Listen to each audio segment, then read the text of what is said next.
A warrior has very few things he can rely on. The knife in their hands, the bomb strapped to their waist, and the trusty slug thrower in their hands has always served them admirably. But now, as an inquisitorial trooper, the need to deal death has gotten a whole lot more advanced. So put that slug thrower away, and allow me to bring you into M41. For today, we are talking about the Emperor's Flashlight, the Astra Militarum's favorite kit, the tried and tested Lasguns. This weapon system has been with us humans since we ventured into the stars, from the humble las rifle to the largest lance on Imperial ships. Few weapons can boast that it killed 99% of the Xenos in this galaxy, but for the Lasgun, that is not a boast, it is a fact. Never jams, bordering on indestructible, and uses a power pack that can be charged by any means you can think of. This gun will be instrumental in our fight on Atoma. Now, as before, I like to go through the details of this weapon type before I describe the individual weapon variants. 1. The distance damage modifier. If you recall, it dictates the damage of your shot based on your distance from the target and your weapon type. For auto guns, you want to get as close as possible for maximum damage. But for a Lasgun, it's the opposite. The further you are from your target, the more damage you'll deal. Like I said in the previous video, it won't turn your shots into something harmless, but it will mean putting something down with one versus multiple shots. 2. Lasgun's ammos are calculated by points, not rounds. The autogun uses traditional ammunition. One shot equals one round. With Lasguns, it's one shot equals to the power required. So instead of 1 point per shot, it might be 2 or 3 points per shot. It's not a big deal, just check if your ammo count is red or not and pay attention to the sound your gun makes. It'll start to sound wonky when your power pack is near depleted. 3. Lasguns has little to no stagger at all. Unlike autoguns which can knock down something with the first shot, you can empty half of your power pack into an enemy and at best they might flinch before continuing their assault. What does this mean, you ask? It means when you see a rager or anything that will rush towards you, kill it ASAP. If they got close to you, it will be painful for your team to deal with. Now, with that out of the way, let's see what we have in stock.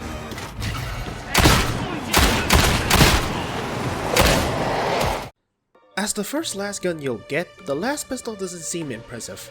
ADS being the secondary action and a simple shove as the special action, it seems simple, and it is. But beneath its simplicity is actually something quite remarkable. Being this small means you can quickly equip, aim and shoot it like a revolver. While its last bolt does not put a crusher down in 2 or 3 shots, it does deal substantial crit damage. Combined with its ease of use, a semi-skilled user can pull off headshots after headshots while in the midst of a horde, ducking and weaving all the time. Even body shots deal a good chunk of damage to a normal shooter. With that being said, at the end of the day, it is still a pistol. You won't be sniping faraway targets with this. Plus, being semi-auto, spraying into a horde isn't advisable even with the full auto mod on PC. Finally, despite being a laser gun, it deals next to nothing against carapace foes, so pick your targets wisely. Just save this little thing for shooters and specials and you'll be fine. Now, as of the time of recording, there are currently 2 variants of the last pistol that one can use. Let's look into them. The Ecotran MG Mark II, the OG last pistol of Darktide, balances in every way and can serve as an anti-horde weapon in a pinch. Cantrell Mark X, the beefier brother of the Ecotran introduced in the Traitor Curse Part 2. I won't lie, I'm interested to see what Fat Shark will do with the light fast-firing version of the last pistol, assuming they'll release it in the future. If history provides any indication, we might get a last pistol with the Shredder Auto Pistol's firing rate. Emperor bless my fingers if that happens. Grenade out! Considered as the all reliable in 40k lore and in-game, the infantry Lasgun is the choice if you would like to be versatile. As per standard, the secondary action is ASD, in this case a holographic red dot sight, and the special action is a flashlight for low light conditions. Although semi-auto by default, the firing rate of these guns is quite impressive. Not nearly fast enough to clear a horde, mind you, but enough to put a human down quickly and efficiently. No need to spray the entire power pack into a group, just aim and shoot until nothing stands. The variants are where the spice at. Let's start with the light one. The MG4 is the weakest per shot, but the firing rate makes following up shots trivial to pull off. On the other end, we have the big boy, the MG12. This slower firing behemoth can put down most human targets with a single headshot. Heck, it might even die from a body shot. And finally, the Cantrell Mark 1A is the perfect balance between damage and firing rate. Okay, I have seen my praises for this weapon type. Now let's look at the drawbacks. Being semi-auto, this Lasgun type performs more like the Mark 7 Headhunter autogun, but with various firing rates and damage.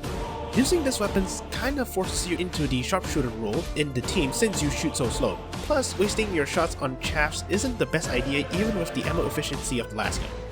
A good melee weapon is a must since hordes will overwhelm you. Next, while powerful enough to deal with most human enemies wearing flag armor, you'll run into a pickle with carapace armored dudes like Maulers and Ogres.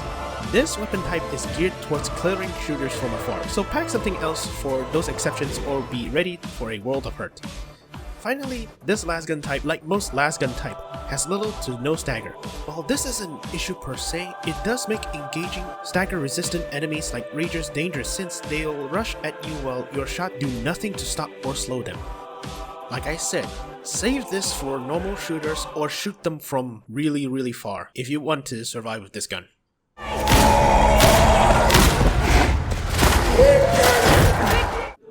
I will admit, I was wondering if I should put this gun here since only the veteran can use this. But hey, in the end of the day, it's a Lasgun like any other. As the iconic weapon of the Death Corps of Krieg, the Hellbo Lasgun is second only to the plasma gun in terms of damage. As per usual, ADS is the secondary action, but the special action is what got Krieg lovers turned on. See that bayonet there? Yeah, the special action has you using that. Depending on the variant, the bayonet attack will be different. Mark 1 and 2 has you stab with it, while Mark 3 has you slash with it. It won't clear a horde, but you can roleplay a Krieger with it. Okay, onto the primary firing rate. Unlike other weapons, the Hellbore has a charging mechanic. Tapping the firing button has you fire a quick but weak last shot, but holding it down will charge the shot for maximum damage.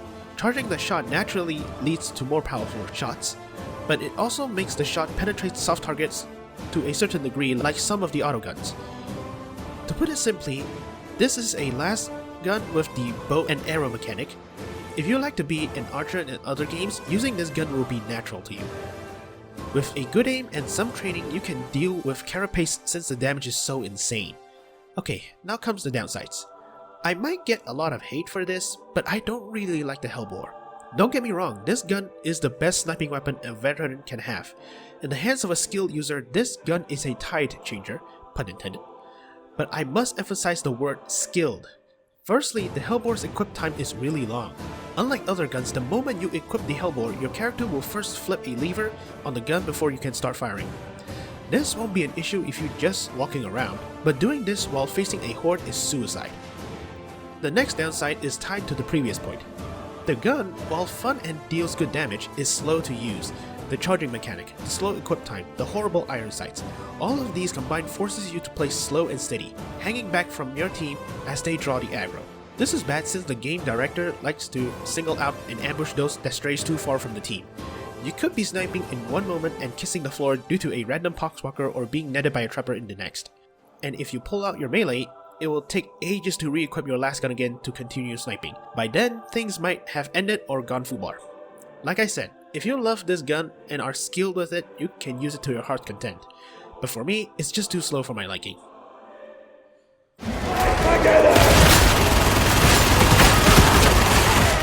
By now you might have noticed a pattern when it comes to Lasguns. Most of the variants I covered are semi-auto and geared towards precision sniping. But the next and final Lasgun is the exact opposite in regards of the rate of fire. Hell, it is the fastest Lasgun one can have. Meet the Recon Lasgun, the beloved baby of the Elysian drop troopers and possibly the most fun Lasgun to use. As per standard, the gun comes in 3 variants, a heavy-hitting Mark 7A, a light minigun in the form of the Mark 6D, and a balanced Mark II. Secondary action has you aiming down the iron sights, and the special action across all variants is a flashlight. When you pick this weapon up from Brunt's shop, you'll notice that the damage is pitiful. Hell, it doesn't even reach 3 digits on the light and medium version. But what it lacks in damage, it makes up for it in multiple ways.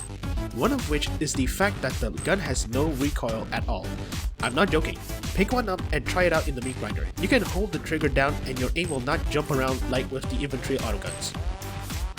Paired with the shock trooper talents, or any range focused talents will turn this gun into a crit machine, since you can fire so much shots in a small time frame.